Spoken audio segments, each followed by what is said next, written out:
बार इंद्र को किसी काम से जाना था, कोई अनुष्ठान था, राजधानी छोड़नी थी।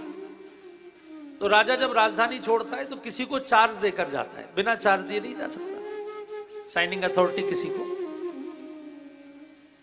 जैसे मोदी जी भी जाएंगे तो राजनाथ जी को या अमित शाह जी को चार्ज देकर जाएंगे, ऐसे।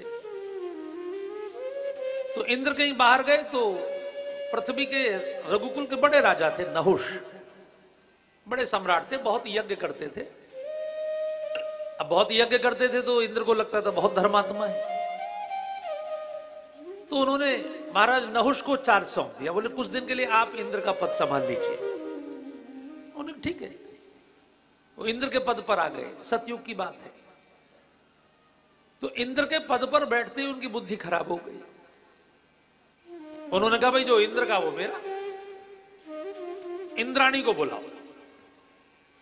क्योंकि इंद्र की पत्नी भी, अब जब सब कुछ इंद्र का मेरा हो गया तो इंद्राणी को मेरी सेवा में बुलाओ। इतनी बुद्धि उसकी खराब हो गई। तो इंद्राणी को हमारे यहां शची माता बोलते हैं। हम लोग जब भी पूजा शुरू करते हैं तो शची पुरंदराभ्याम नमः ऐसे प्रणाम करते हैं। शची माने जो अत्यंत पवित्र है। शची माता दौड़ी दौड़ी अपने गुरुजी के पास गई, देवगुरु बृहस्पति के पास। कहा गुरुजी देखिए, इस हमारे पतिदेव इसको विश्वास करके चार्ज सौंप करके इसको सत्ता सौंप दी और इसकी तो बुद्धि खराब हो गई, मैं क्या करूं, इसने ऑर्डर भेजा है। तो गुरुदेव ने कहा कि एक शर्त रख दो कि मैं आने को तैयार हूं, लेकिन सप्तऋषि अगर मेरी पालकी उठाएं तो। पालकी उठाने का मतलब है सप्तऋषि अगर तुम्हारे ऑर्डर पर साइन कर दें, अपना सहमति दे दें।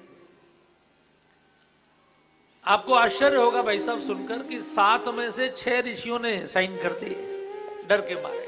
सत्ता का इतना खौफ होता है। हमारे यहां भी हमने देखा ना, जयललिता से थोड़ा सा भिड़ गए थे जयेंद्र सरस्वती जी, तो उनको जेल में डाल दिया था। 7 में से 6 ऋषियों ने इंद्र के डर के मारे, यानी नहुष के डर के मारे साइन कर दिए। लेकिन 1 अगस्त थे जिन्होंने इंद्र को डांटा। उन्होंने कहा पापी तेरी बुद्धि बिगड़ गई, सुधर जा। तो इंद्र ने उनको लात मारी। लात मारने का मतलब है कुछ केस लगाए होंगे, कुछ ईडी वीडी भेज दिए होंगे उनके यहां, जो भी होते हैं, सीबीआई वगैरह, आईबी। वो डरे नहीं। उन्होंने कहा मैं तुझे श्राप देता हूं कि तू इसी क्षण अजगर हो जा। तो नहुष अजगर हो गया, सांप हो गया। बाद में उसका उद्धार हुआ।